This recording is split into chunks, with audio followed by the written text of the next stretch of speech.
Yo, yo, yo, yo, welcome to It's Up There podcast. I am your active and attractive host for another episode of the fastest growing podcast in the world. Round of applause for my motherfucking supporters. I got to get that clap right. Nonetheless, man, if you hear, you know the vibration, man. It's the biggest show in the world right now. We got the culture right where we need them. Just going to keep building on it. Ain't nobody laying it down like this, and if they is, we salute them. That's the difference between us and them. We don't hate. We understand this is community. If you are listening to the audio adventure, you head right now to get the video at patreon.com. It's Up There podcast. You got clips on YouTube, FOGFO Looney, everywhere to follow me, you know. We grown, we bigger than we ever been, and we run the game. The thing about it is we got soldiers on this side. We ain't just talking to people who just trying to busy get their day going. They paying attention. It's different. Last week, man, I had got sick and I was down, and when you go to the hospital, my brain was working overtime. So I'm sitting in the hospital, you know, because I be alone. I like to be by myself, man, so I can think about my life, think about all these things I gotta balance and all of that. So I'm sitting in there and I'm like, to look out the window in the hospital where you can't move, life feel like it stopped. You hurting, you feeling bad, you going through your worst days, your darkest hour. You look out and traffic banged up. And what that tells you is the world's still moving. And when you look at that busy world, you say, time waits for no man. But then when you sick, you got to say, man, you got to take time out for yourself and get yourself together, man. Even if you're not sick, if you're mentally off, if you're stressed out, if you're overweight, if you got to take time out for yourself to get those things together. But while taking time out for yourself to get yourself together, to be your best self, you got to battle with your inner self telling you, man, time wait for nobody. Them folk, they still going. It's going down out there, but they finna. I think some of the white guys have either mastered it, like Rogan. Rogan has seemed to master the ability to disconnect from this stuff. And so it's a battle that occurs. You like, damn, time waits for no man, but you got to take time out for yourself. But if you're taking time out for yourself, does the phrase, it's nothing worse than wasted time kick in? And if the phrase, it's nothing worse than wasted time kick in, did that imply that I shouldn't take time out for myself because it's nothing worse than taking time out for yourself, which could be considered wasted? You see what I'm saying? It gets slippery. But I encourage people to take time out for themselves. And at this point, that's all I can do is encourage you because I don't know how. I'm trying to teach myself how. I'm trying to lean on some of my friends that got more on their plate than me. How do you take time out for yourself, bro? Then you go to thinking, your mind start thinking about relationships and just different things where you like, yo, in your worstest hour, do you want to be with the bitch you fucking? These are the real conversations. See, when you want some sex or you lusty or you leaving the club or you high or whatever the case is, you don't consider these things. Sometimes you slip into a relationship. Sometimes you slip into a situation. It wasn't even supposed to be all it, but it ended up, But you got to ask yourself, like, I know when the lights off and we high and we finna and we freaking, this the right person I'm with right here. I got the right person for that job. But when they tell me I can't eat nothing and I need to be on a liquid diet and I need to keep these certain ingredients out of my food, am I dealing with the kind of individual that can get in there and get that kind of shit done? Or she gonna say, can I suck it? You want me suck it? You want me suck it? Man, I ain't ate in 4-5 days. What are you talking about sucking something? So at some point, as people, men, women, whoever, you got to ask yourself, in your worstest hour, do you want to be with the person that you lending your body to that you And I know at some point you say, nah, but that ain't what that's for. That's my just enjoyment. But what's the fucked up thing about life is you don't know the curveballs they throw at you. Like, I'm on a high everywhere in my life. I got literally 4 or 5 deals on the table right now simultaneously. Millions of dollars on the line right now simultaneously. Different situations. And this is without any of my business partners really understanding the brand Big Loon. This is just them understanding the podcast that I have. They ain't even understanding the brand that I am. That's a totally different thing. Right? So I'm at a high in regards to that. I think I'm gonna end up sick? I think end up in the hospital, end up needing somebody to see. Because what happens is comfort don't mean much until it mean everything. I don't need nobody. When I come home to myself, I'm cool with that. I can clean up. I can cook myself. I can cook until you hurting and you can't cook, but you got to figure out a way to eat. Until you bought this 5,000, 6,000 square foot house and the kitchen is down the stairs and way around there, you need some water. Are you dealing with someone that's comfortable dealing with you in your darkest hours? Because it's easy to deal with me with a smile on everybody's face. It's easy to deal with people when people are teaching, leading, doing the right things. But are you willing to deal with the person that you're willing to pull from? The person that you're willing to benefit from? Are you willing to deal with them in their darkest hour? Because there's a lot of people standing next to people that won't stand next to them in their darkest hour. Everything that they are is on the backs of the person that they are abandoning in their darkest hour.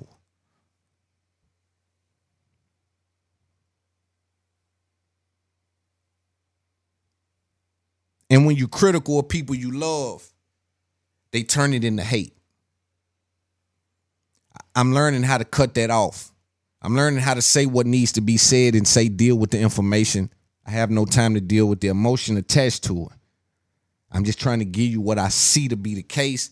If we can fix it, let's fix it. If not, I got to keep moving and deal with whatever results come from that.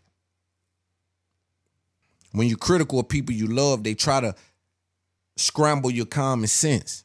They try to make you think that now, if you love me, you wouldn't say that to me. If you love me, you wouldn't hold me accountable. And somewhere I'm always lost. Say I love you, so I'm seeing you dropping your flag. And then here's the twist, and we'll get to some topics, man. You know, I'm just giving y'all some game or just talking, really. This is just talking. You can love someone and not be with them. This is very essential that people understand. You can love somebody and not be with them. Love and attachment don't have to live in the same place. When you learn how to control love, it's a rough task too now. But love and attachment, that's why you can still love someone that's deceased, no longer with you. You still love them. Still got them same feelings, if not stronger. Because the presence doesn't dictate the emotional value. And so when we deal with love and we deal with being with someone, there's a conversation that needs to be had, because when you deal with a woman and you fucking with them and y'all been together for a long time, she'll get stuck on this hamster wheel and keep asking, you still love me? You still love me? You still love me? How about now? You still love me? Yeah, I still love you.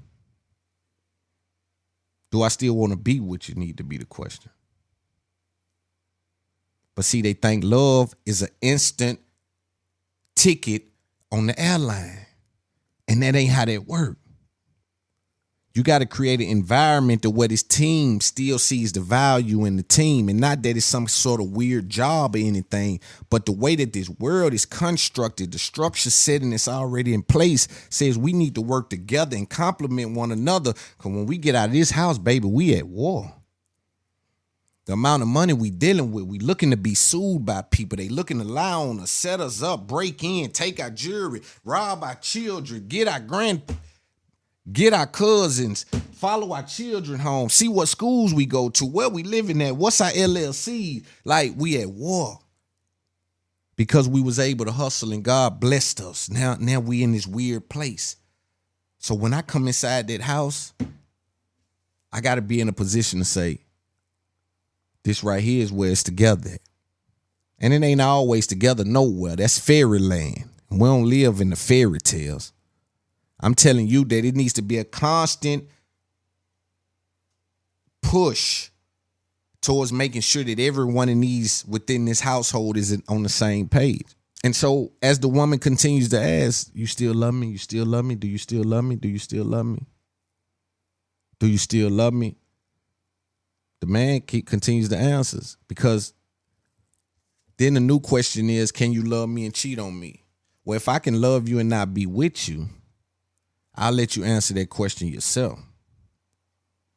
Why do people think love puts restraints on things? It puts boundaries and respect on things, but it depends on where you place your love. You see what I'm saying? Right? Because in my relationships, or when I view relationships, I always say you got to judge by cause, not effect. And the more I just kept thinking about, can you be with the person you fucking in your dog's hour? I said, dog, it's no longer enough just to me. Nah, it's no longer enough just to give me some pussy. It ain't never been enough to give me some pussy. It's no longer enough for a woman just to give a man some pussy, and it's no longer enough for a man just to give a woman some money. Life throws curveballs. Now, I'm saying for these real situations, I ain't talking about the spin-offs. You know, sometimes the spin-offs, this is what that is. But I'm telling people in your life, you're going to need a partner at some point. You're going to need somebody to be able to come and talk to about all this shit. 500 different calls a day. 14 different meetings a day. 2 cities one day. 2 interviews, 2 different states. Travel, bad eating, just hustling. But the money's there. They keep saying, man, you getting, yeah, you. They ain't even seeing the other side of all that. And the woman that you need to be with, or your partner, that person that compliments you, that you call yourself in a relationship with, they need to place you in a situation to feel like you can be holistic in front of them. And so I was seeing on the internet where a woman said, God, I don't know how to love a man. I know how to fuck me up, man. And I want to play that clip and let's talk about that. And the truth about it is, y'all, I'm hurting y'all because I want to be loved. I want marriage. You know, a lot of us get on here, we act tough, and we be like, I don't want a man, I don't need a man, but I want help. I want to be loved. I want somebody to love me. I want somebody I can be vulnerable with. The problem is, and I'm not crying, y'all, because I'm sad. I'm crying, y'all, because it's like a release right now. But the problem for me, y'all, is that all the relationships that I had with men were not about love. It was about survival for me. I know how to fuck. I know how to cook. I know how to clean. I know how to seduce a man. I do not know how to love a man.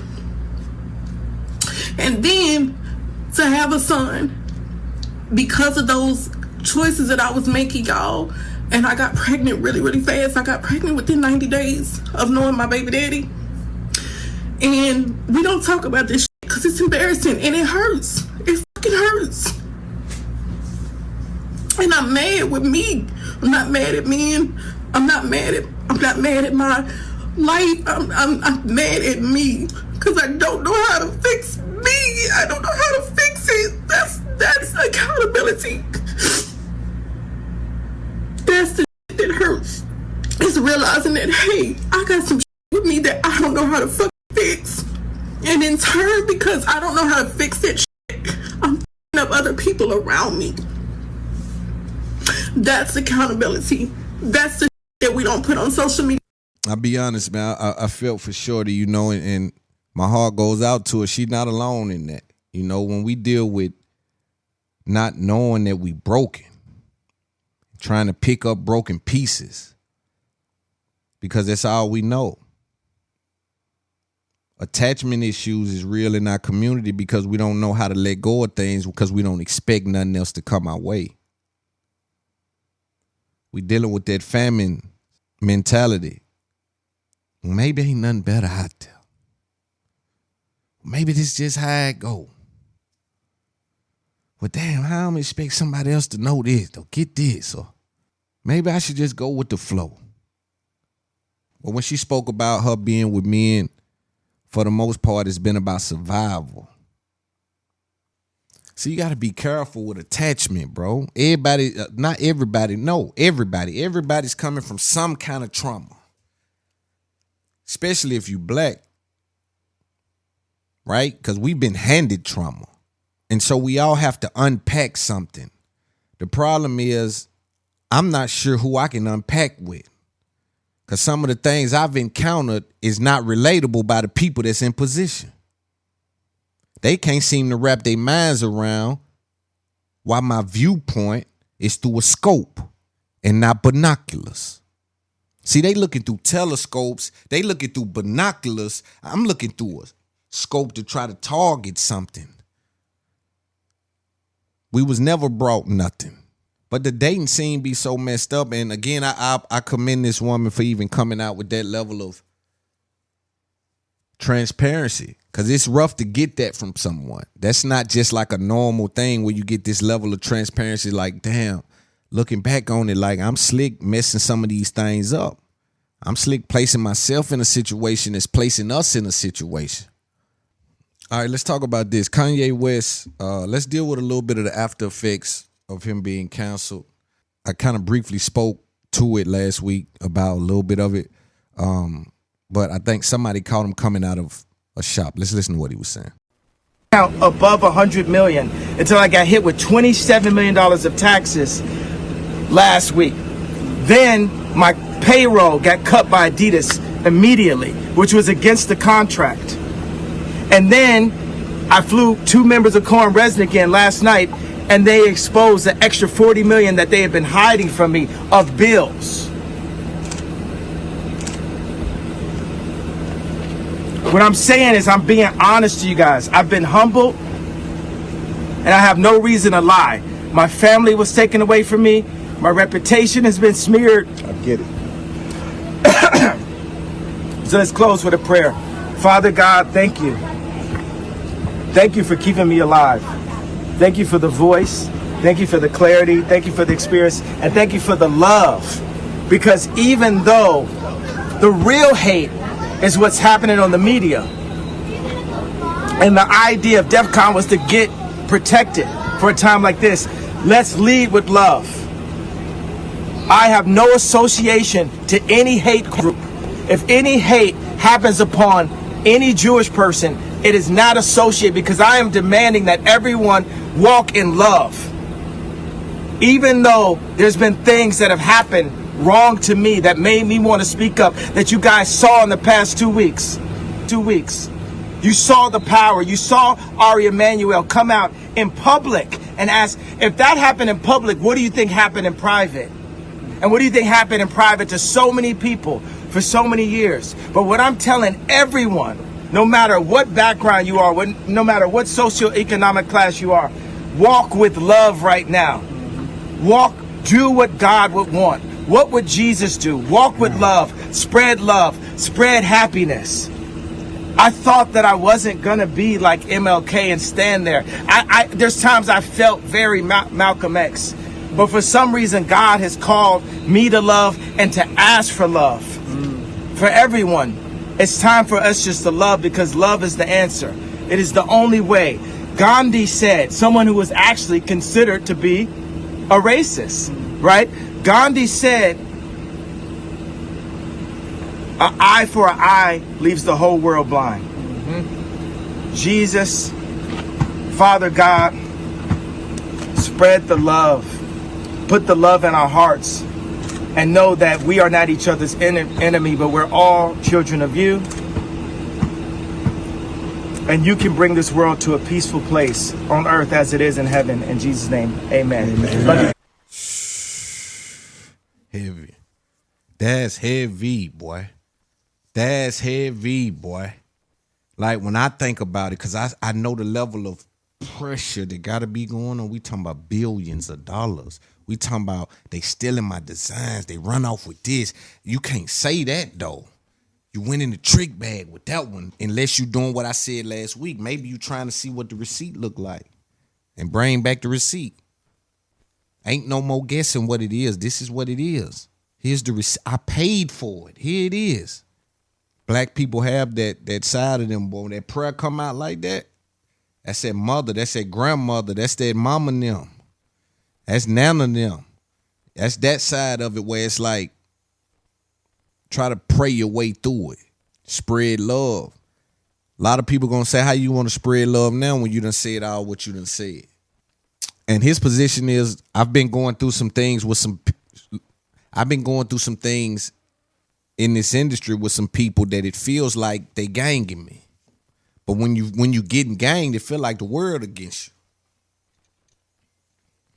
you. Anything other than one-on-one is uncomfortable. Now, I feel good about a one-on-one. A two-on-one, somebody got to go down quick. But if it's over two-on-one, it feel like the world against me now. Is saying white lives matter anti-Semitic. That's what you just asked. I'm not saying that's anti-Semitic. No, you just said that though. No, and I misspoke. But I'm saying to walk around with. I'm trying to correct myself. Okay, so I'm saying to walk around with a white lives matter. You want to walk back that statement? Exactly. Sure, I'll walk. You got the chance to walk back that statement. Do you think maybe that? But I'm saying you're wearing the white lives matter shirt. And Black Lives Matter, and a lot of people think that you're being anti-black by saying that. No, how? What? What you mean let them talk, bro? In America, black people don't take all the rights that we have that are actually given to us. And that's true. Because we weren't given what we were promised in the first place, which was the 40 acres. Instead, we were given... And a mule. And a mule. Instead, we were given projects and bad food and posters of Oprah Winfrey. And also Planned Parenthood. Mm-hmm. People said to me multiple times, visit the Holocaust Museum. I said, visit our Holocaust Museum. It's called Planned Parenthood. Mm-hmm. 6 million Jews died in the Holocaust, and I am sorry for your losses. 20 million blacks died to abortion. And Planned Parenthood was made by Margaret Sanger with the real KKK as population control. Margaret Sanger is a eugenics and is working today. The number one cause of death for black people in America is abortion. The most dangerous place for a black man today, or a black baby, black woman, is in their mother's stomach. And that is a programming that's pushed through. I got a new word for 2024. The red media.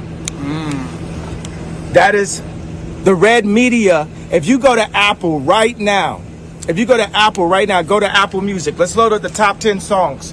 I guarantee you they're promoting black serial killing. Absolutely. Not just one. They're promoting black. The red media is making money off of blacks being serial killers to each other. Also misogynistic. The red media is making money off of that. And God sees it. But I can't let him kill that genre, man. I understand this is a very tricky area to operate in. I can't let that be, man, I damn it, man. I knew it. When I started this, when, simultaneously I pop out with the rapper gotta do this, rappers, you gotta edit a little bit, then the voices started to come out. Now we have an anti-rapper movement that's not good. That's economic structure that we will pull from ourselves. I don't understand that. Now, we don't say anything about the movies where whites are killing whites, 300, movies like 300 where there's violence and things like that. Now, I don't want to blanket from a standpoint at this high of a level that all lyrics are considered crime-ridden music. I think it's a documentation of the circumstances. What I think you should be saying is that all the red media is highlighting the conditions that black people have to go through that consequently lead to sometimes them killing each other. But don't kill that rapper. We can't do that. That's very important. I understand, and I'm not judging because the oppressed becomes the oppressor. Mm-hmm. And it is our time now. Blacks are coming into money. We are not scared anymore. And I showed you that I crossed that line. They tried to bankrupt me. They tried to say I was crazy, and I'm alive. We haven't had a full black community since the gentrification of Harlem and Black Wall Street, which was torn down. But I know my brothers my engineers, my architects, my farmers are gonna rise up. And if it meant they had to take me and drag me like Emmett Till in front of everyone because I whistled, I know my brothers, my engineers, no reason to lie. My family was taken away from me. My reputation has been smeared. I get it. So let's close with a prayer. Father God, thank you. Y'all missed that. That was him Thank you about for to keeping cry. me alive. You missed that. That was him about to cry right there. Let's run that back. My reputation has been smeared. I get it. He knows he can't cry. He know. Chin up, chest out. Stand on it. He know that. Look at him. Just pay attention. Oh, the real hate. He had to shut his eyes, boy. He was going down right there. My family was taken away from me. This is real pressure, It's bro. been smeared. I get it. This is real pressure that they applying to this Father boy. God, thank you. Thank you for keeping me alive. Thank you for the voice. Thank you for the clarity. Thank you for the experience. And thank you for the love. Because even though the real hate is what's happening on the media, and the idea of DEF CON was to get... Man. And you know what? The world is so funny. The universe is so funny. Because as much as I want to say, you know, yo, bro, real talk, we don't go in the trick bag. How's the universe giving both examples to deal with at the same time? Because while I know being disrespected won't be tolerated, shouldn't be tolerated, and a demonstration needs to be in process, I look across the street at Twitter with Kanye West, big good friend Elon Musk just bought Twitter, and they saying Nick over there to know tomorrow, and ain't nobody doing nothing. Oh man, they over there saying some of the worst, and I study business, so I got respect for the business acumen of a lot of guys involved with Elon Musk and what he's done in the market. But you better understand that I'm watching what's happening. How in the hell on one side we take a man and take him off every list known to man for saying he's going into defense readiness? To me, that's an oxymoron. I don't even, where I come from, and I'll let school well to do. Hey, man, that don't even sound right. So that's a trick word to begin with. So y'all done put me in the trick bag. I used the word. Y'all in his opinion, y'all misrepresent what he meant when he said it. So now y'all take me, drag me all the way down through that, because you can't say that kind of stuff about people, man. That's hate driven. And tell me what's more hate filled than the word nigga coming from someone outside of the race. It's trauma bonded inside of the race, and you can't tell me what it is because you ain't black. But from outside the car, how you gonna tell me what the fuck you can tell me about what's inside the car? So on Twitter right now, because Elon Musk is taking over, we'll cover this a little later, they're using the word like no tomorrow. And on the other side, he's going through a public lynching. And you know, I'm a numbers guy, man. So not that I think disrespect is cool, but I got to deal with how did this happen and how influential in the population do you even need to be to have this level of influence amongst this won't be tolerated. And so when I went to look and I said, wow, it's 15 million Jews. You know, and I don't know if that was the world, but it was 15 million is the number I came up with. Kanye West, I think, had 27 million followers on Instagram. He had more followers than there are people, but the circumstances surrounding that says no matter the amount of people, we have to deal with the amount of influence. And when you deal with that and you disrespect someone, that's deep. And they get to pulling those triggers. So now black people got to put themselves in a situation to say, what is our infrastructure when we do see them using the word? What do? He said they stopped payments. And I got to ask myself, can they do that? Like, is that really legal? Can you stop my payments? I'm an owner. And see, here's the problem. Kanye is letting y'all know what they do to the owners. That's why Loon got to talk to Jay. I need Jay to push up, Meek to push up, Kanye to push up, QCP. I need all the owners to push up because now they done updated on us again. The information we had at first was, yo, we ain't telling no more. We need to be owners. Now they showing us with Kanye what they'll do to a nigga that own a little piece of it. What do we need to be, founders? We need to be founders.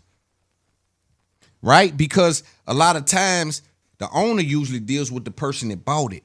I need to be dealing with the person that built it. And so now with new information, we say, oh, we got a generation of little boys behind us that think if you just own your shit, you'll be all right. So now we got to update that information. Say owning it is no longer enough. We dealing with an owner. That's why he would say stuff like that. That's why he was made that dumb statement. I can say anti-Semitic things. And it's like he was in a movie or something. But he thought, I'm an owner, bro. They can't just do me any kind of way. The contract even says it. Yo, fuck that contract. Being an owner ain't even enough no more. You know, Jay taught us, Dame taught us, P taught us, Birdman taught us, own your masters, ownership. And I'm not co-signing none he said that had anything to do with being offensive. Because again, I stand by, I'm here to do business. I don't go in the trick bag for nobody. But even being an owner ain't enough. Even when you take it and you pull it from music, let's take it over to the NBA. You said he said what? He owned the team. I don't give a he got to sell it as of today. He ain't the founder of the league. He just owned the team.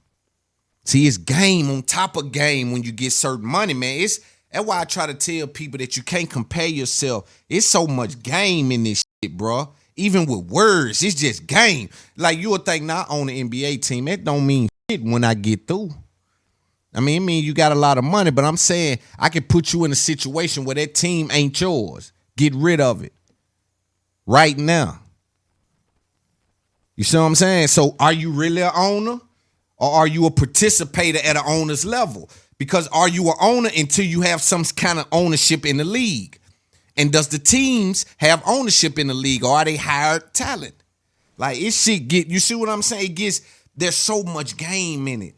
And that's what I'm saying. Now Kanye's running back saying, yo, bro, Jay and them taught me. Dame, I got taught from Leo and Dame and Jay, and they taught me if I was an owner, I'd be all right. I got way up here as an owner. Look what they done. Y'all, let's update the information. Being an owner ain't even enough. Y'all just hustling good out there right there. They think because you an owner in there with that label that's enough. They done switch the game. You dealing with high level game, get some update the information. That's me putting the APB out.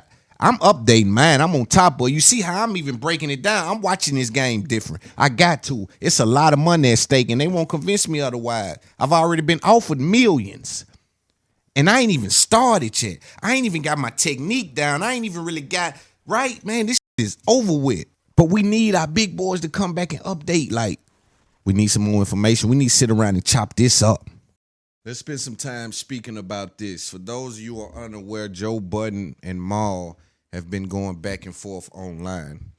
Can't do it. But anyway, Joe Budden and Mal, for those of you unaware, Joe Budden podcast in its current form, it's not the form that it was created in. The Joe Budden podcast went through a transition phase where its original host and people that was there at the birth of the podcast and platform parted ways. And I know that sounds more common today than it did when it actually happened. So when you hear it now, it's much more of a normal occurrence, right? You hear, like I'm probably going to speak about in a second, Mav Hoffa has some interest over at Revolt, and according to some reports online, that interest has caused for his podcast to break up.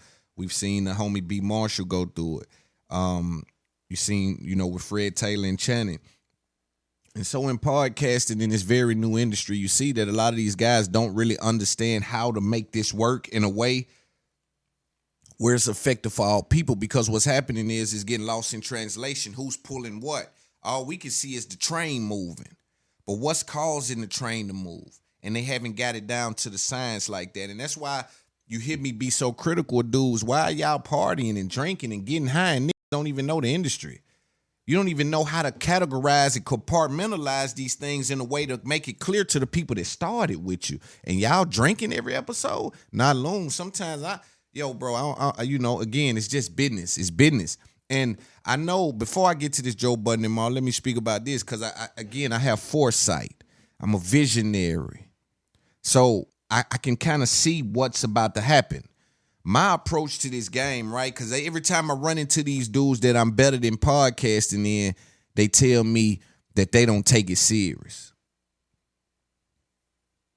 And I'm like, yo, it's millions on the line, and you tell it. So you want me to believe. You want me to believe that it's millions of dollars on the line and you just so happen to not be taking this serious. And if you ain't taking it serious, let's limit our conversation with each other, because I take money serious. I take this whole shit serious, right? And I want the young creators to know, because I come in well read and well put together. So, or at least I think I am. Again, I don't know how well put together I am until I go through my worst time, right? Your worst time is your worst time. So you don't know what you're made of until you get into your worst time. So again, I don't know exactly how far that goes with me, but I do know that in this industry, I'm coming with a force. And the force I'm coming with is scrambling the data that they have. It's like, nah, that is not supposed to happen. Hold on, man. You're supposed to have to come through us to do that. And I've been able to scramble it. So it kind of got a lot of people sitting back, not understanding what's happening. But young creators, they'll try to trick you into believing that you're working out too much. Man, the practice was over at 4, man. This dude right here, he stayed at 9. Man, what kind of nigga is this? Man, he ain't got no life. Nigga stayed at 9. He still practicing. Man, he get up early, be running around the neighborhood looking dumb. It be cold outside. See, they don't understand. You developing in the dark. You developing when you don't see. They know you know where you headed. They just can't see it. You see what I'm saying? But they'll try to trick you into that because they got to justify why they sleeping late. They got to justify why they getting up late and ain't doing a motherfucking thing. They got to justify that, so in their mind, they going to look at him and say, he doing too much. Moving too much. He doing too much. You ever been in a warehouse working with a nigga? They hate that nigga that's sweating hard, that's working hard. If they pull up and pair him with a nigga, that boy he pair him with, he mad, man. This man finna make me work harder, man. Because he would hope to relax and chill and get by, barely get by. I ain't no barely get by nigga. I ain't one of them barely getting by ass niggas. And I didn't have no daddy. So I don't want to hear this. There's another thing I want to speak about. A lot of times it's always like, the kids don't have an example and the little boys nowadays don't have an example. And I do understand how important examples are. But I also got to push back and let us know that what we want it to be, we got to deal with what it is. And it's still possibility on the other side. I ain't get no game from the nigga that had me. I ain't get no inspiration from the nigga that had me. Right? He didn't hand me nothing. Right? As far as nothing in regards to the makeup of who I am today. So what I'm saying is the information is out there. It's more about mindset. But in this podcast space, let's talk about this Joe and Maul thing. In this podcast space, man, with Rory and Maul, and this is a very interesting situation. I almost had started to not really care about it, but I have reason to have some interest in this. As great as Joe Budden is at commentating, I just think he's glued himself to the wall in so many places, right? And I think he's still going to sustain in the market, but he's not maximizing. And I think he, as a businessman, not to be maximizing is a problem. And I'm not saying financially, I'm saying impact. Why? From all aspects, like he was the front runner, and now he's fell back. But after the breakup, Rory and Maul went and got a deal with SiriusXM. Joe did his Patreon thing when he got Ish and Ice, licked his wounds, kind of put cast over all the broken bones, and now he's back catching stride. Now we have a situation where they're going back and forth. Maul had an interview with Saha the Prince, and this is what was said. I've been telling everybody I put my offer on the table. You rich enough to accept it, but you ain't accepted it. Yeah, he stole enough. Yeah, because you know what time it is. He stole enough. He got it. He can pay you with my money. Yeah. It'll be our money. Exactly. It's our money. Yeah, exactly. So about Maul. Not only did I not steal from you, you have never had anything worth me stealing from you. No matter how many new beginnings you start, and no matter how many of these new people you get around, some of us know you. That would be me. So please stop spreading these lies. You've never had anything for me to steal from. That's not the nature of this relationship. This is some sick role reversal shit going on. And I'm not mad at nobody else calling me a thief. But you can't call me no fucking thief. No, I will not have it. You've never pulled your own weight. The first never meant nothing to you. It's never been like responsibilities. You never got up and carried your own shit. It's always been another around to help you do it. And you don't speak to them niggas no more neither. So this is not Joe specific. Stop putting smut on my name. I'm going to start showing up for myself because that's my problem with the fucking internet. Y'all don't know nothing about none of these. All of them. The whole industry.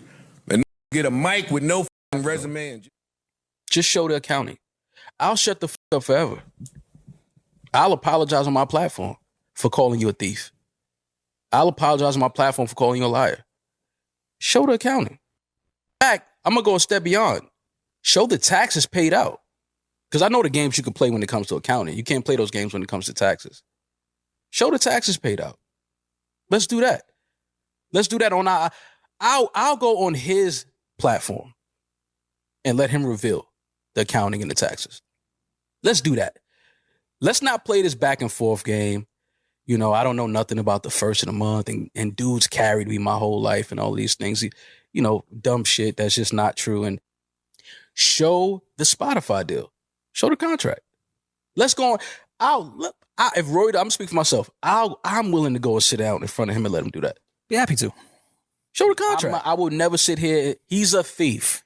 Anybody that has ever done business with that man will tell you that he's a thief. He's going to try to snake you and do some shicey shit to get the money and run with it. It just is what it is.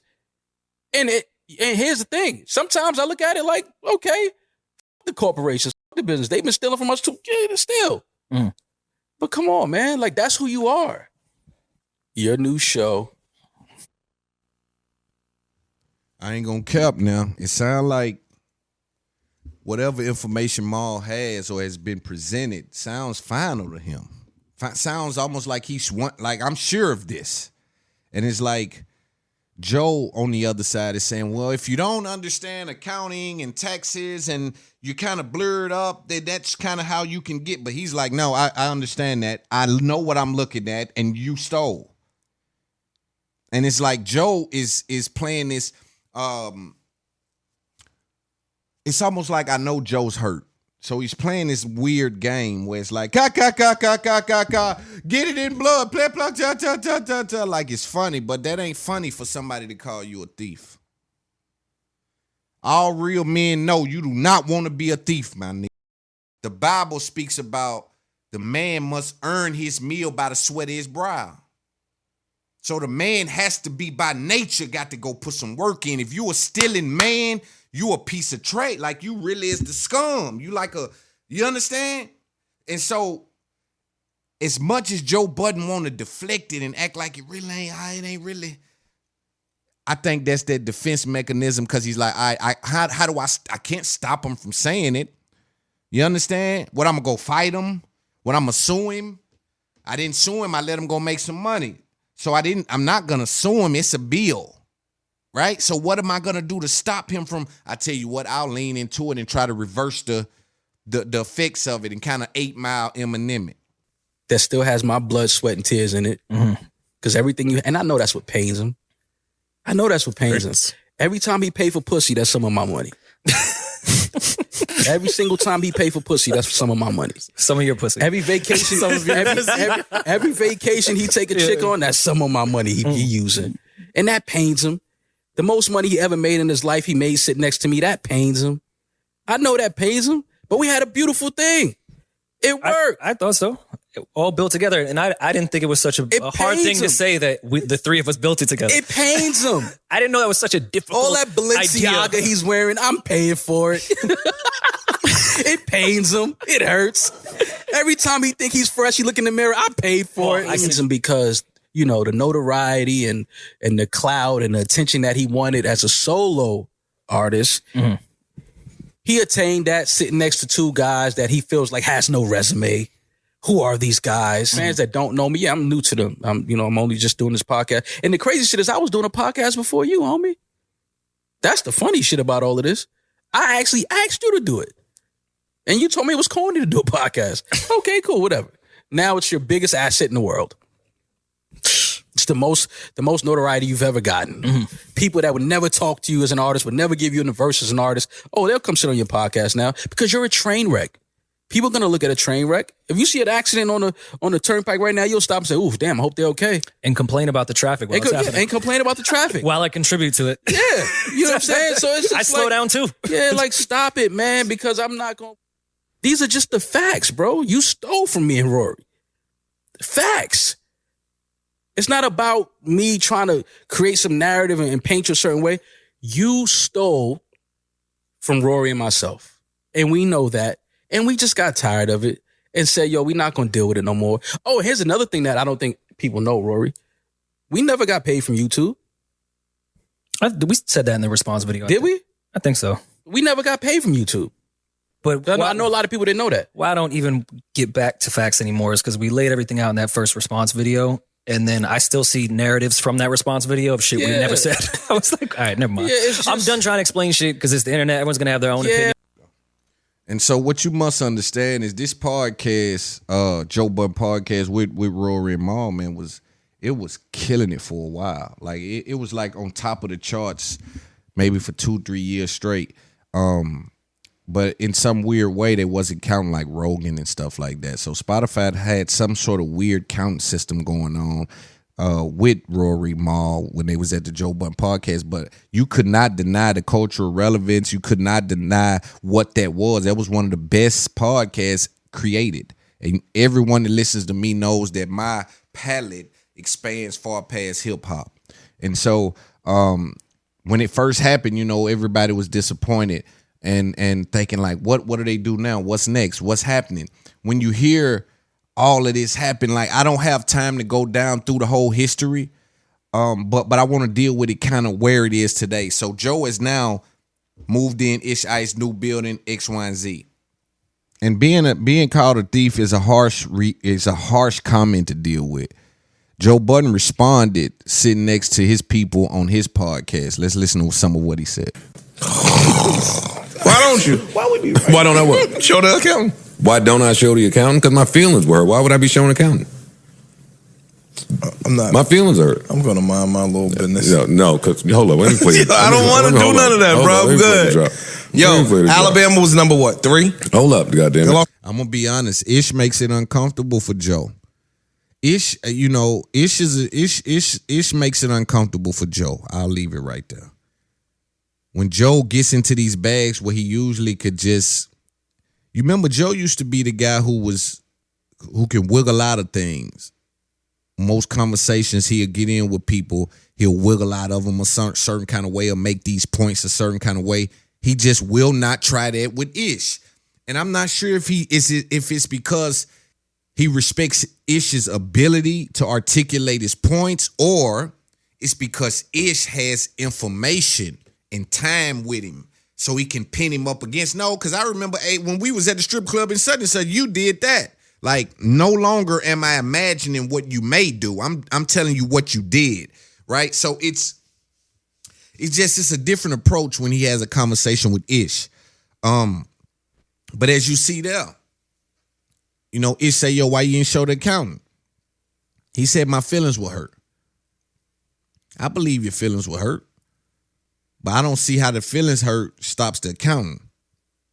But then later on, he'll say, I did show the accountant, but what the accountant they got, they just wasn't happy with. But I think I understand what happened. But let's listen to it a little more. All of this shit that I can't talk about, and I do understand why I can't talk about it, because I'm surrounded by like mature people now. I'm surrounded by mature people who have my best interest. I get all of that. But okay, so let's speak about that. I do understand how your business people around you are going to say, don't do it, don't do it, don't do it, don't do it, don't do it. I get that. What's happening is you even see people like Diddy come out and say, yo, enough of that. And he's a billionaire. So at some point, you got to defend your name. At some point, your legacy. At some point, everything that you worked for is on the line, is in jeopardy. You understand? Your credibility, your credentials. It's on the line when just saying you stole money. Ain't nobody can say Loon stole nothing. I ain't stole ideas, talking points, money, nothing. I ain't stole nothing from nobody. You understand? So when somebody's calling you a thief, a man has to defend that. Now, how you defend it is up for debate. But the idea that you're just going to say, let them call me a thief and let that ride, I find that very interesting, especially when I watch people like the Jay-Z's of the world defend themselves. I watch the Birdmans of the world defend themselves. I watch QCPs of the world defend themselves because at some point it's like, yo, bro, I'm so hurt by that because I took lesser than I should have took. I'm talking about from a business perspective, I could have took more from you than I did. I could have put you in a different deal than I did. I could have done that whole thing a different way. And you saying what I did was stealing? That triggers something in a man because a man must earn theirs by the sweat of their brows. So being called a thief and being able to lay down on that, that's bad to me, bro. You can't call me a thief. You can't say I stole from you and I get to go lay down and the rest of my life and everything just cool. Now that's on my conscience. I stole something. I took, somebody think I took from them. You understand? Nah, that's a different thing. Because somewhere in that, there's a good conversation to have about loss of friendship. We can have it. So let's have it. Why you sit on the pod and say that to me? That's why I get mad at you. Say what to you? Ish, me and you've been friends for a million fucking years. If I have taken care of let me take me out of it. Well, no, it's me and you. If I have taken care of you in a certain way for eons, and you come and look me in the face and say, you're stealing from me, what do you want me to do? Not be hurt or not have emotions or feelings about the shit? You asking Ish's logical brain? Yeah. Show me. Well, that's what I did. I don't know nothing about what you did with them. I'm talking about with me. I'm going to say, show me. Show me. But, you know, I'm but that's why I'm laughing. But I'm the guy that'll go toe to toe and be like, yo, nah, I'm going to back you in the corner. If you are saying X, Y, and Z, then nigga, show me. If you can't show me. But that is what happened, by the way. I don't know what took place. I'm somebody who I considered a friend, looked me in the face and said, you're stealing from me. And you said what? And I said, no, I'm not. And then they said, show me all the paperwork from 2015. I did that. Then they wanted a self-audit. I did that. Then I provided all these things. If you still think whatever you think at that point, what the fuck you want me to... And then he's saying whatever he's saying, which is show me the paperwork, show me your taxes. Am I in the Matrix? Maybe I have a bad understanding of this. You accused me of stealing. So I guess I'm missing this. Let's run that back really quick. Fuck you want me to? And then he's saying whatever he's saying, which is show me the paperwork, show me your taxes. Am I in the Matrix? Maybe I have a bad understanding of this. You accused me of stealing. Okay, so showing the taxes will, I think, say what the business made, and I think that could alleviate the issue, I believe. I think that's the point he's making. And not the personal taxes, but I would have to clarify that with Maul. Again, you gotta be shitting me. I never had a conversation with them. They might have some. Then show it. It wouldn't just be 2 years of whatever the fuck you saying and whatever you think. It's over now. The niggas landed, we landed, everybody landed okay, but you wouldn't just keep saying that. See, their plans wanted to be fueled on hate for Joe. My plans was only fueled on work ethic. Again, that's what I was betting on moving forward. Yo, at the end of the relationship, the product was bad. And the product is bad because people feel however they feel and they bringing those feelings to work. And I'm the person that's funding this and looking at it. So I have to make an executive decision at some point and stop coddling people, especially when the coddling leads to you being investigative to not only me, but all these beautiful, great people that are working for you for 2 years. So you're right. It's all my fault because you let it sit. You don't nip it in the bud from the jump, and then cancer spreads. Yeah, I think that, and this is my personal opinion. Again, I kind of walk a fine line when I address that situation. I just think I appreciate that. I think that better communication from all parties involved lands you guys in a different space. Ish, that's also a part of my problem, because you've been coddled for as long as you've been coddled, and then when it all went down, you didn't have a conversation. You didn't look niggas in the face and say what the fuck was going on with you. You want to do internet games. I don't want to do internet games. If you got some proof that I took something from you, which I don't see a world where I could ever. Right, Joe, I got to push back on that.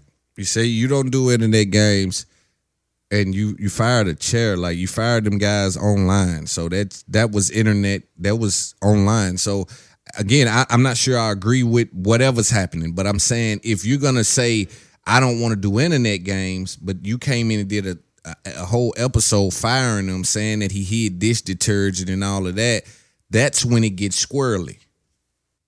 Take something from you. I don't. Then show it. Or take your money, go get your lawyer, go to court, do whatever you got to, come take it back. Take any action. But don't just keep saying the same shit. Come on, stop it. That's all I'm saying. Because now, y'all know me, I want to make you tap out. I want to make you tap out. So if I know I didn't do some shit, I'm going to make you tap out, and I'm going to get my dick hard off of that. See, and that's where you're different from me. I know. It's no point in proving. Know what the point is for me? That I didn't steal from you now. The difference, you've already showed. I feel different than you. You've already showed your behavior. So it don't, hold up, but it don't reconcile nothing. So it don't bring a relation. We don't need the reconciliation. I don't want the whole world saying that I'm a thief and that I wronged somebody. If I know I didn't wrong you, right? Me. Yeah. If I know I didn't wrong you, let's bring I'm going to give you a month to get all your data together, because when you come, I don't want to hear you say, I don't got that. Or I ain't forgot But it's the data that I gave him. Show it. I'm not talking about y'all. I'm talking about me and how I would address that situation. I couldn't even do that. Yeah, They would look at me like the bad guy. I have a whole career of people looking at Joe like the bad guy when he responds in defense of Joe. So if it ain't true and it don't apply, then you just let it fly. Shit. No, I think so. Not for me. Because again, that could have potentially fucked up future business deals for me. Well, last year it was important. That could potentially fuck up last year it was important. Moving forward. Last year it was important. Oh, y'all trying to sink me. But once you land, you land. That's not true. It's like, I disagree. Ice, what you say? That's been my take. What I'm saying? Yeah. Yeah. Everybody's landed at this point. Ain't no point now. Now I think Ice is very happy to have landed in that position. And I'll ask Ice that whenever we have a conversation. Like, I want to know, like, I want to have a real conversation about that. Like, do you feel lucky? Could you have created that shot you dealing with? I want to ask Ice that when I speak with them. You, Ice, on the Joe Budden podcast, could you have created that shot that you have right now had Rory and Mal been pushed out of position? Because Ish is, we being Ish talk. We have a relationship. I believe Ish could stand alone in the market. I'm not sure he'll be as powerful as he is with Joe, but how he articulates his point of view, he has substance in the market. I'll give him that. Does Ice feel like? How lucky does he feel? Because every time it comes up for him, he's just like, man, fuck them. Have it happen. I'm here now. It's like, and I get it. It ain't your beef. So salute. You make 6 figures, whatever you making, salute. I ain't tripping. But I think context is missing when people receive that message. Yeah. There's nothing to talk about. That's what I'm talking about before. Like, I'm saying before, not today. Today is a whole different ballgame. My mindset would be different. The emotional. What would your mindset be today? Thank you. My mindset today would be either one, to just ignore it completely. Completely. Like, I wouldn't even think about it. Or two,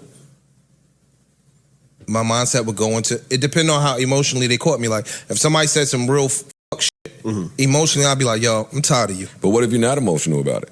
Like, I'm not emotional. I'm not going to address it at all then. If I'm not emotional about it, I'm not going to say a word. Not one peep. I'm going to act like I didn't hear it. There we go. But if I'm emotional, now I'm going to pow you again. Bring every piece of information you have. I don't want to hear you say when we get to this table. And again, this is why I say I like Ish. Ish is good at this, right? And this is real time. But instantly, soon as he said that, well, what if you're not emotional? Now he's painted as if he's not emotional. But damn, if you just rewind 4 minutes back, and I didn't rewind, but I'm just thinking, he just said he was hurt. Why would I show accounting and I'm hurt? But then fast forward 4 minutes to try to make sure that my talking points align with my presentation. It's like, man, I'm not emotional. I don't want to talk about it. I'm just not showing nothing. I'm not doing nothing. I'm not into it. I don't care. You can't be hurt and also non-emotional, just for the record. I forgot that at home, or I can't find it on my hard drive, or no, nigga, bring every single thing you got at home, because when I'm gonna bring my shit at home, I want to tap you out in the public and make you apologize to me in public. As stupid as you tried to make me sound, I want to make you sound even stupider. Also, that's how my brain thinks. Also, in there, I'm done teaching. I'm done teaching. My name matters. I'm done teaching this. My name matters. Y'all want to furry up y'all feathers because y'all don't understand taxes. Have a blast with that. My name matters. I'm just saying, like, but your name is your name still. No, it's not. Your name got blemishes. Dog, in business, whether it was street business, legal business, nobody could say that Antoine has them in business. They can't. And I'm happy about that. I've been in business for damn near 20 years on my own, and there's nobody walking around that can say, this did X, Y, Z to me. Mm-hmm. And I'm happy about that. You get what I'm saying? Yeah. So if somebody... That's a myth. What? When people say that. You're a public figure. I'm not. But that's what I'm trying to tell you. That's why I'm calling it a myth. Because someone somewhere could say, true, Antoine did shady business. Mm-hmm. Don't prove it now. Thank you. So now I'm at this level, you think that accountant is going to be fucked up with the fucking IRS? And the IRS took my money before. In 2011, 2013, 2014, I've gone through real. I think he keep talking about the accountant, and what I think the issue is the accountant, but it's the net profit, what was made. So the accountant can speak to, like, this is where you fudge the numbers. I think they're trying to see a high level number to see, all right, this is what was brought in, and then this is what we were paid. Now let's work our way through the middle to kind of see how all of that stuff coincides. Somewhere in there is where I think they're living at. It'd be trash. A real forensic auditing before, where everything got a map, blah, blah, blah. That shit is a headache, where they start asking you shit. You don't know why they're asking you, but it pertains to something that you wrote down. You don't even know how to answer it. You be like, this level, your shit better, it gotta match. Yeah, you can't Not play, because of some, but that's what I was trying to explain back then, but it was emotional back then. Today, there's too many people that it has to be right for. I have to be accountable to mad people. Them niggas is way on the bottom of that list. It's like jail time if some shit go wrong in my books. Are you shitting me? Yeah. That's why I ain't take that PPP loan. Let me say this, man, to the youngsters out there, not even the youngsters, just the people that's just in position or fighting to be in position or trying to get in position. Niggas ain't really tripping off you making it, homie. It ain't about you making it. Niggas hoping you don't sustain it. You hear hating ass niggas say everybody get a turn. You hear bitch ass niggas say everybody get they shot. And that's true, but you'll hear them say it at the wrong time. And what I'm telling you is they ain't hoping you don't make it. They hoping you don't sustain it. So you need to switch see, they tricked us. They tricked us into getting this get rich shit. They tricked us with that. We got to learn how to sustain. We need staying power. And I think it's important to understand that people in position sometimes, and not all of them, and I hate that sometimes when I speak like this, it may come off as, because I got good friends and people that help me in this industry, and I love and I care about them. It's a lot of them out there. And I think that they understand my fight. So I think that they understand when I get in this pocket right here, because if they my buddies, they know that I talk about a lot of different things. Sometimes I highlight these conversations because they're important to the people that's behind me. I can right now cash in and be okay. I can go let a company take over right now with my influence right now and be all right. You understand? But what I'm trying to get you to understand is the people under me need to understand the diameters. They need to understand what's happening ahead of them, right? So I'm just trying to put them in position to understand. Now, that may come off to people sometimes as what's going on. Well, you know, we help Loon, like we fuck with him. And I just want the people who do fuck with me, I pray you understand that. You know, this fight is bigger than me and you. This fight is for this whole structure of this business. You know, collateral damage is a thing. I understand that as well, right? I hope to not be interfering with anything that'll cost anybody I love their position, right? But I think that it's time to update, bro. And then I got to ask myself, why the fuck I give a fuck about niggas' position when didn't nobody put me in position? It's a couple niggas, P put me in position, really gave me a shot, baby, and then put me in position in regards to that interview that did something to my cachet. You couldn't pay for that. But outside of that, right? And that's what make you try to wonder what's happening, because you say, damn, when you in position, do you put people in position? What does that look like? And we got to start to define that, because people on the outside are waiting to be put in position and not even knowing what position they waiting to be put in. I've heard people standing next to me and having conversations with important people, because I got the kind of business acumen and name in the industry where people want to come and rub shoulders with me and see what my mind at, because this dude be talking some shit.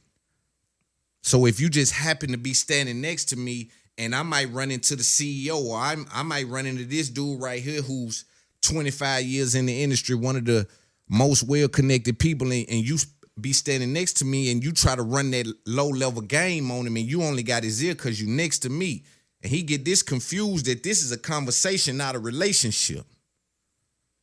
See, all this is happening when your cachet get high. You got to start thinking about all this kind of shit, because now my name on the line when you pull up on me and start talking to this nigga who was over here talking to me. And now he trying to run some game on you because you an important person. Now he running some bullshit game. So when you on the outside, in your mind, you saying, put me in position. And then you ask a person, drill that down for me. What does what does position mean to you? Why I want a deal? What kind of deal you want? Why I want to be signed? Who you want to be signed to? Distribution, recording? What you trying to do? Well, I'm trying to get with QC. I'm trying to get over there with Def Jam. Now I'm saying what are you trying to do is what I'm saying. Like, what kind of deal you looking for? What's your leverage? And then they draw blanks. So it's people who don't know what they need to be in the position that they asking for. And certain positions is a setup for failure. See, everything in life, man, and I was telling somebody this yesterday, and I think it's very important that we maximize our efforts in understanding this. Mindset is so important. Critical thinking is so important.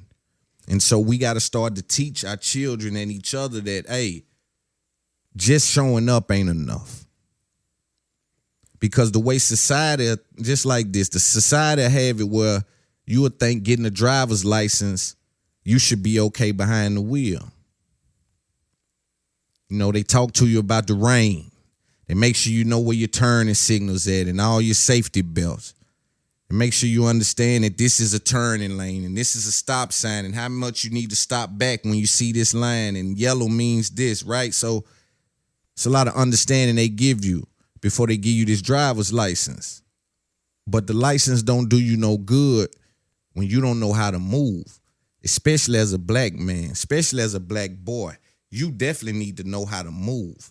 We got to teach movement to our kids, to our sons, especially, and our daughters. It's a different kind of movement at night than it is in the daytime. You don't pull up in certain spots at night that it might be all right in the daytime. It's a reason why these stores close. I remember being in L.A., and it was like 7 o'clock, and they were like, yo, we finna close. I'm like, what? Why y'all closing? Well, it gets kind of spooky around here. I said, damn, they dictating the closing the stores? They shutting y'all money down? Then I got to thinking, now, you got to remember, they attacking them people out there. So it's hard to find somebody that want to work. Now, the business don't give a damn. They'll stay open. It's the employees that saying, I got to get off by 7. you know, but I had to think about it more to understand, like, how is, I know how capitalism work. It ain't no way y'all letting that dictate that. It was them having trouble finding someone to fill that position that was willing to stay past a certain time. It's important to understand, though, it's different. It's a different movement when you're driving a Benz than when you're driving a Honda. You move different when you got on jewelry and when you got on Versace. You move different when you got on these kind of things than when you just got on white tee. It's a reason why a millionaire or a flashy kind of nigga, when he goes certain places, he dumb all that down. It's reasons behind these things. We got to teach each other how to move. And that's why when I see people and I see, I see you don't move that way. Certain spots, even when you see a rapper with jewelry on, it says a lot. Just them with their jewelry on says a lot about the environment that they're in. Because the rapper does what he wants to in most cases. So when he shows up with his jewelry on, it says something about his mindset. See, because where I'm from, knowing how to move is essential to staying alive. You can turn a 211 into a 187. Like, you can turn a robbery into a killing. You understand? You can turn you would be a little more, like, just because of your lack of knowledge, moving wrong, the wrong shit, or turn a robbery. When I would have just took this shit, went on, I done killed him, and he done made me kill him. You understand? Because he don't know how to move in these kind of situations. And it's hard to adapt and evolve in a way where you can bond with that, even that kind of trauma. And it's unfortunate that I can relate to even say those kind of things, but what I'm saying is, it's unfortunate we got to move a certain way, man. That's just the reality of the situation. I ain't make the rules. I was handed the playbook. I was handed the rules. I ain't do nothing to the rule. I was handed this. I think about my kids as they got to come up in this shit, and it's like, I got to teach them how to move. I got to teach them how to move. I can't teach them it ain't enough now just to be a father or just show up at the game or just do this and that. Now you got to be there in a way where you teaching them how to move through this shit. Because if it's left up to society, like I said, they'll just give them their license. They don't tell them when it's raining, make sure you don't hit the brakes fast now. Know what I'm saying? Hey, don't pull up, but them little stores like that right there, they ain't cool. Don't never meet one of them. Don't never do this. Don't do that. They just gonna hand you a license. All right, have a good day. They might have just handed you a death certificate if I don't teach you how to move. If I don't teach you how to get in life and navigate through life with a certain level of understanding, listen, man. And even when I think about all these podcasts breaking up, and I think about us, we just had trouble with community. We have trouble understanding community. We have trouble understanding the biggest companies in the world, the richest people in the world, where they got their most wealth from, they own 10% of that company. 15, 10, 8% of the company, 6% of the company. Most things that are uber successful will take community building. And so for us, especially in this new podcast industry, without it being any real guidelines as to what means what, right? In the NBA, you know about what a center get paid. You know about what a third year dude that's doing 2010 and 5 get paid.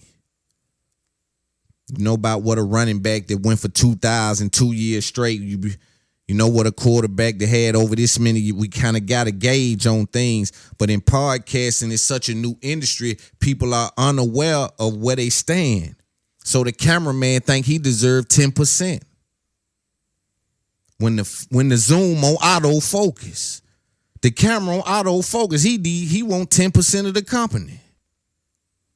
The graphic designer say the design wouldn't have been what it was if it wasn't for him. He need 8% of the company. Some dude you had sit in 4 or 5 times said them was the most instrumental episode. He needs 10% of the, like,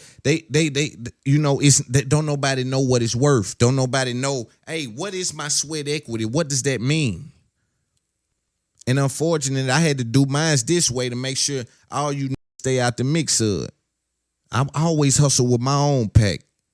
Now that it's clear that I'm hustling with my own pack, now let's see what we can do. I'm one of them. It's a drought, everybody. It's a drought out there. Here I come, then. They say there was a drought. Here I am. I got that, yeah. I stepped out on faith with that. What we doing? How much they said it? They can't find it nowhere either. Got their ass right where I want them. Congratulations to Diddy. Diddy just became officially a billionaire, you know. Revolt family, they're my people. 100% family. What I didn't like is that these publications came out with it and said he replaced Kanye. Now, Kanye was already going through a very self-inflicted public bashing. So he was already under scrutiny, and I don't understand why they had to do the replace thing.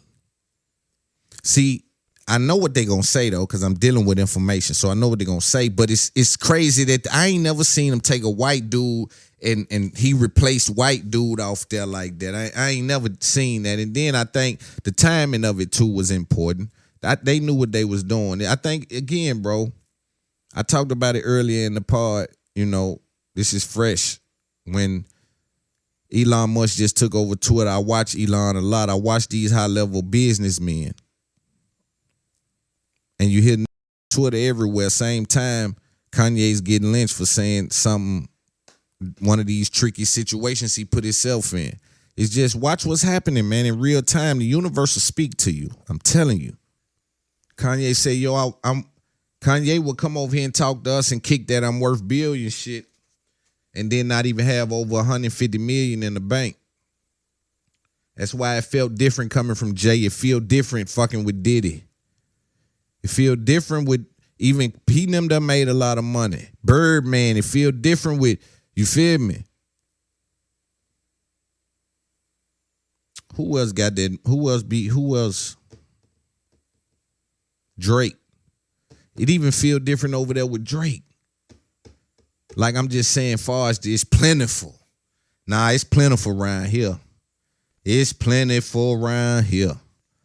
You know, now we know you got it though. We know you got it though. You know what I'm saying? You Adidas, we know what you is though, but I'm talking about the feeling.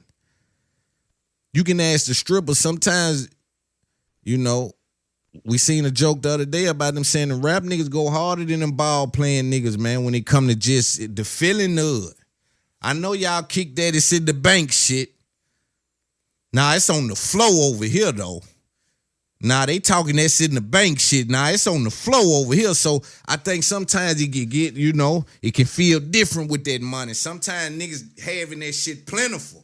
And they letting that, yeah, and sometimes he got it, but it's tied up, or it's like Kanye gave me tied up money.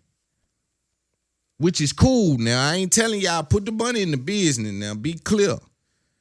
You know, but it's crazy to pop that richest man shit and giving me tied up money. You know, that's what I'm saying. Cause these young niggas just spending that shit. You know what I'm saying? And I ain't saying that's financial literacy now. Let me be clear. I always got to try to get some information too. But boy, it's a feeling go with that though. It's a feeling on that side. So he said he didn't have 120 million in the bank, and that was crazy to me. You know, he said when he did get over 120-something million, they hit him with 27 million taxes. You playing with them people that play with them people that don't play. And then here's another thing about Ye. Then we're going to get out of here for this week. Like, I just gave y'all 2 pods back to back. I kept it real gangster with y'all. You know what I mean? And because I was behind because of the hospital, so I kept it real gangster. But the situation that you're seeing with Kanye and Adidas is a masterclass in trademark and patent. It's a master class. I'm letting it play out, but I'm going to break this down and I'm going to teach the culture the difference, how it's filed, what needs to be filed. This is going to be a series, and I've already trademarked the idea, got the IP. This is a series. I'm taking this situation and I'm extracting all this information. This is a master class on trademark versus patent. It's a master class. You're dealing with Adidas saying, yo, we own the patent of that shit. We can sell that design without that name, though. So when you hear Kanye say, I own that shit, you think he own the actual shoe. He own the name that's on the shoe. It gets complex, but it's important we break that down for the generation behind us. And so patent is the design and trademark is the name. This is a messy fight. right? This is where they trying to cripple them at, and they may be successful if blacks don't help them. See, this is what I'm saying. This is why you don't confuse the family. You remember when I was talking about it? He confused the family. You don't never confuse the family. When you confuse the family, you got a chance of daddy leaving. And if daddy leave, you're going to have to regroup. That's bad if daddy leave. And people don't respect that no more in these new ways. They don't respect daddy leaving. You understand? And that's what you got to make them respect. You got it all on your own, don't you? Okay, bet. And you got to fall back and let them get on up on their feet since they think they having it like that. Since they think they figured it out and they got it, let them figure it out since they got it. Know what I'm saying? But they trying to cripple him. What they trying to do is, all right, we know you say you worth billions, but we know you ain't worth billions. We know you worth, I'm sorry, I take that back. We know how you worth billions. Worth billions is a different sentence than got billions. So, worth billions, you in particular, is wrapped up in stocks, which is wrapped up in us, and it's wrapped up in our stock market price, which is wrapped up in the price of your product selling in stores and the forecast of it and how good it's done and what we think it's gonna do, what we also got planned for it and how much money we rake, right? It's a whole thing going on that's keeping this billion number at this certain place. Ain't no money involved. I'm talking about liquid money that I can go grab. It's just this certain little recipe that keeping this billion number right where it's at. It's just right. And when he did what he did was they took their hand off that and start breaking that shit back up. Take that off, take this back. Hold on. There you go now. Forbes got him at 400 million. He's loud about I got 120 in the bank. And if I got 120 in the bank, we don't kill you by stop business with you. That might help you in the long run.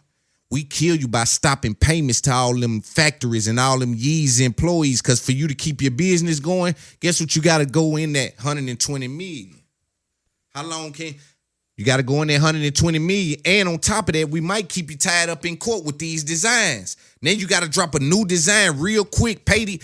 You see what I'm saying? So that's where they trying to cripple him at. He just went that did it. Did is a nigga with a credit line. Jay is a nigga with a line. You done said shit about Jews.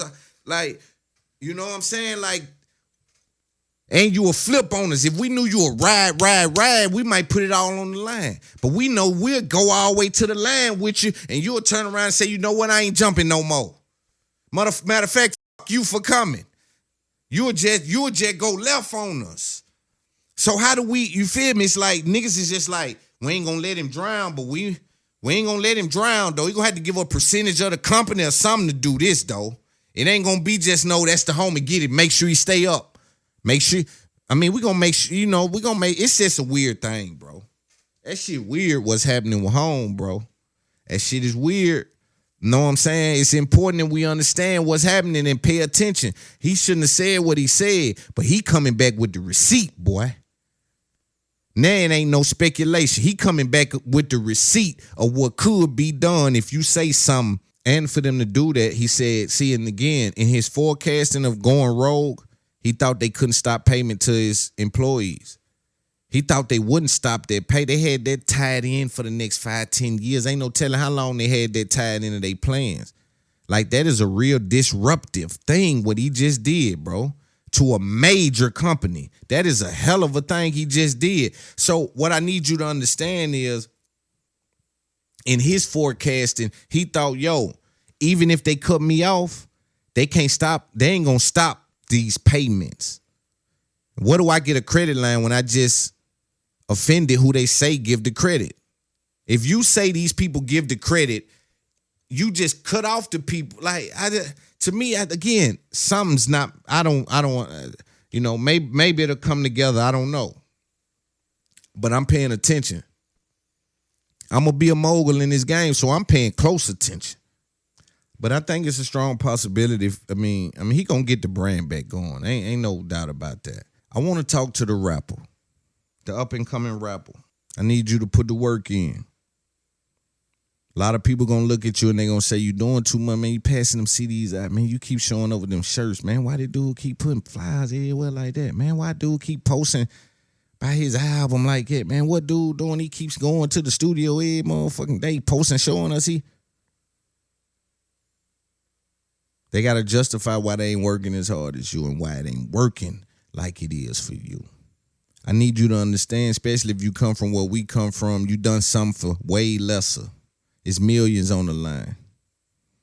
Funny thing is, when you was selling dope, at least when I was outside doing my thing, then nobody called me and said, you doing too much. Made 100,000 this month, man. You doing too much. Then nobody, they applaud you when you run around the neighborhood and call it survival. And oftentimes it is survival. But we know we all get addicted to it. Battling addiction, riding through the Cant. That phone got me by my nuts. Every time that phone ring, I'm chasing that phone. He ain't got but $400. I got 70 on me. I got my necklace on. I'm in this good car. Ain't got no business. He got 400. Here I come, that phone. I'm a slave to the phone. Did nobody say I was doing too much? Now they want me to believe I'm doing too much by this legal money. Everything I had at stake is gone. Ain't nothing at stake for this money. But I know we different because I take opportunity serious. I look at opportunity different than people. I'm naturally a gambler. I naturally bet on me too, and I've been winning. I'm naturally one of them, I go get the whole thing. You talking about I go get it. I pull up with it and put it on the line. We can bet that. Like I'm one of them guys. So I'm all naturally, that's why you see me over here by myself with my own little dice. Trying to throw Sam's. You see me over here doing my, you see me? What we doing? I'm betting on me. And I'm serious about it. And I can't let nobody take me off that, no matter who it is or how they feel about it, right? I know the people under me need to see somebody say it's serious on this level. Everybody acting too cool like it ain't no money, man. We don't know what's going on. We don't know how you get these views or how you get on these things. It's a way, bro. It's some money up here. If you know what you're doing, if you're sitting on your audience, I expect dudes to start doing something. You know, I'm loud. So I expect dudes to be like, all right, let's get it, y'all. So that's all that's for. Let's speed this shit up. We got to catch up with them white boys. That's why I talk like this to the coach. I'm watching them white boys. I'm telling we got to catch up with them. I go talk to them. We got to catch up with them, man. They doing some shit over there. This ancillary income, man. We ain't taking advantage. It's some little shit they doing. That 85 showing us. EYL showing us. You know, it's certain people that's flown. I am athlete is showing us. You know, we got to start to get out there a little bit too now. Figure out a live show formula. How do we do that? What does that look like? You know what I'm saying? Gillian Wallow showing us. You know, what does that look like? State to state, soft launch. We doing a little soft. What is that? You know, and so we got to learn how to do that. What strengthens that? If just this didn't do it, what strength is that? Right? We got to have people at the drawing board with these type of mindsets, and that's why you hear me talk about a lot of these things. You'll hear me say like, yo, bro, we got to do something with the audience. I'm watching people that's getting 20 and 30,000 listeners living good on the other side. Living tremendously on the other side. You know what I mean? They might get a TV show off of 30 or 40 or 50,000 listen a week show. You understand what I'm saying? And again, a lot of it is agents and all of that, but I just need people to understand we got to structure something. We got to structure something. We missing a lot of money playing. You know, and if they just let me sit over here and talk long enough, I'll figure it out. And then I'll be at the head of by myself. And you have to buy in. And when you got to buy in, that's always uncomfortable for a nigga that knew what it was going to be. If you had a slight little idea that shit was going to do it, and then, nigga, that shit did it, and then you got to buy in at a high number, that's uncomfortable. Because you should have gambled when you had the chance. Because I'm a gambler. I'm naturally a gambler. You see me. I'm showing the world I'm a gambler. I show up by myself with this shit, the podcast thing. No information, no network, no Nothing. No cosign, no just what we doing. Hey, so they talking, man, I've been through this, man. What we doing? And I'm smart. Nigga, what's up? What up? What we doing? What they talking about? Nah. So what I would have done was I'm fine off. So I come in with that kind of bravado about me.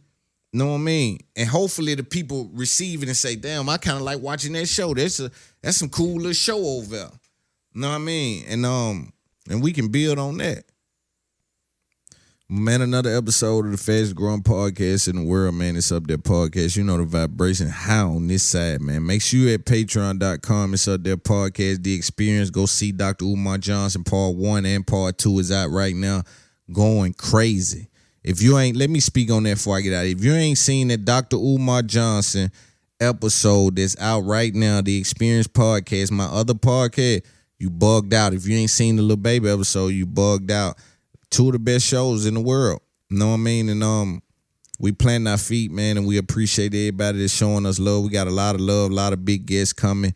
Got a lot of culture conversation to be had, man, and I appreciate everybody that's locked in with the biggest. It's Up There for sure.